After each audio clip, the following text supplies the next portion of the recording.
Sure. Okay. Well, again, Michael, thank you for that introduction, and I just want to say thank you to all of you for taking the time to attend. Before I begin, I just want to extend greetings on the behalf of the Planning and the Black Community Division of the American Planning Association. We're actually one of 25 special interest groups within the APA, and we were established roughly 31 years ago. For the time that I have available, I really just want to take a moment to offer a little bit of background on equitable development and really just share how cities around the country are applying this approach in order to advance goals for sustainability. One of the first things that I should acknowledge is the fact that today's discussion is important as well as timely because of the fact that it's actually coming on the heels of PolicyLink's Equity Summit, which is currently occurring within the city of Detroit as we speak. And for those of you who are not aware, PolicyLink is one of the nation's leading proponents for equitable development. I realize it's important to start with a common definition so that everyone is on the same page. So when I say equitable development, what I'm referring to is an approach in order to meet the needs of underserved communities through policies and practices that reduce disparities while fostering places that are healthy and vibrant. Normally, when I'm asked to offer remarks on this topic, I begin by simply referencing some of the work of the International City-County Management Association. And one of the reasons why I do that is because ICMA tends to acknowledge that planning at its best takes into account the social implications of land use and economic development decisions. What that means is that planning is not professionally or institutionally separate from the social realm. In a practical sense, it means that we're a nation of 309 million people. And we have citizens here from all walks of life. And so if we don't think critically about how to meet the needs of vulnerable populations properly, then we may fall short in ensuring that everyone has a safe and healthy environment in which to live, work, and play. Now, I don't want to belabor the point, but the social implications of land use and economic development have actually been a recurring theme in planning practice over the span of the past 40 years. Now, traditionally, some of the barriers to encouraging social equity during the planning process have been framing how to implement it, visualizing the product from that process, as well as correcting the misperception that addressing these issues may slow down development. But I just want to acknowledge that thanks to the tireless efforts of researchers and advocates, as well as the innovative thinking associated with people who work in architecture and planning, as well as some of the very compelling results of determined community builders, those barriers are actually coming down. And what we're actually learning is simply the fact that we can do well while doing good. One of the other things I want to acknowledge is the fact that we don't have to have an abstract discussion about issues like equitable development, because there are many practical examples of this approach being applied in communities around the country, such as examples like the 18th and Vine Jazz District in Kansas City, Missouri. One of the things you should know about this project is that it was created around 1989 when Emanuel Cleaver, who's now a U.S. Congressman, he was a city council member at the time. And the Jazz District was created with the vision of balancing economic development and cultural development within that city.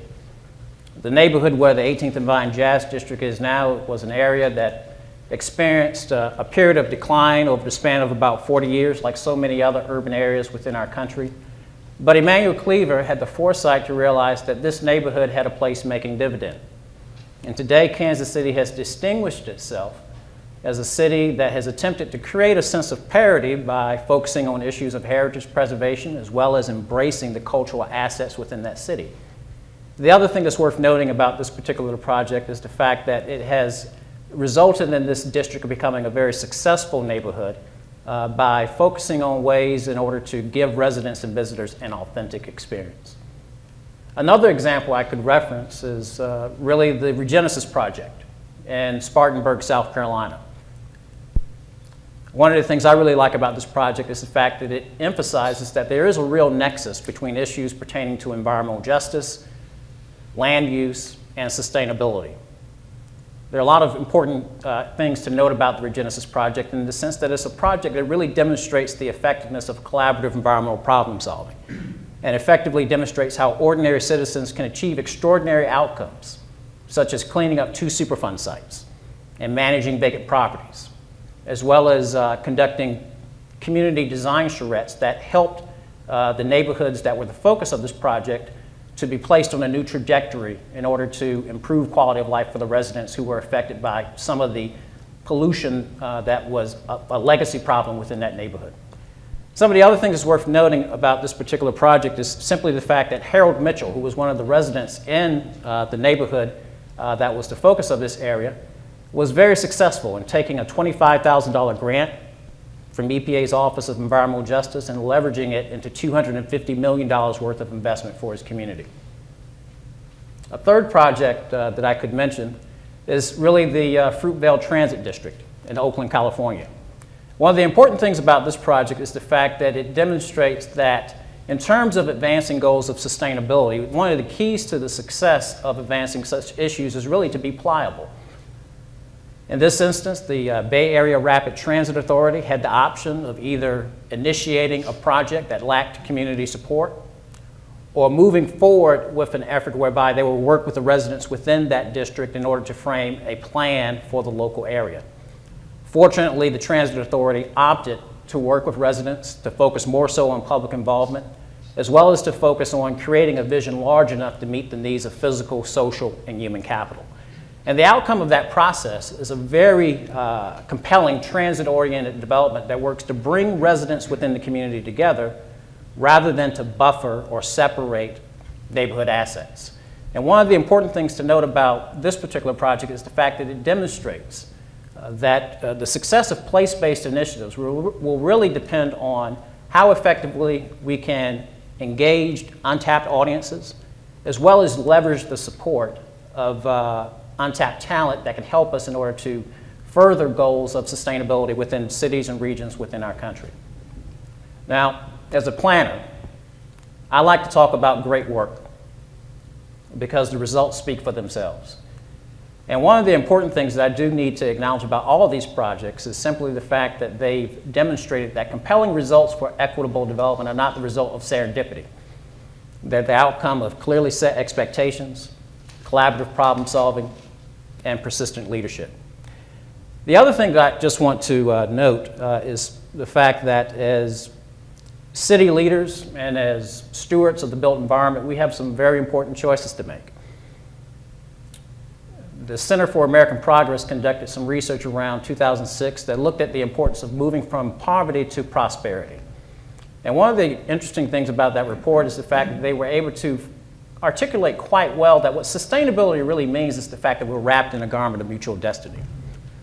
In that report, they pointed out that within our country, we have 37 million Americans who are actually living below the official poverty line. And so what that means is that at the micro scale, persistent poverty can affect future opportunities for children, as well as opportunities for adults in terms of advancing their careers, as well as trying to provide just the basic needs for meeting the needs of their household and their families as well. But at the macro scale, persistent poverty can result in challenges that really affect the ability of our nation to remain competitive in a world of increasing global competition. And so again, as community leaders, as stewards of the built environment, whether we're planners or architects, we have to be really mindful in terms of how we can advance goals and objectives in terms of improving our communities, while also mindful of ways in order to help balance the playing field rather than amplifying the wealth gap. Now, I want to be mindful of my time and frame my remarks within 7 minutes because we have a lot of great people who are on this panel. But as I wrap up, there's a very important issue that I do want to acknowledge. In my role as an urban planner, I tend to share with audiences when I speak with them simply the fact that I'm in the business of giving sustainability a push. And when I say that, I'm not trying to be cheeky. Instead, I'm attempting to convey that it's been my experience, time and again, that we can really focus on ways in order to do well while doing good.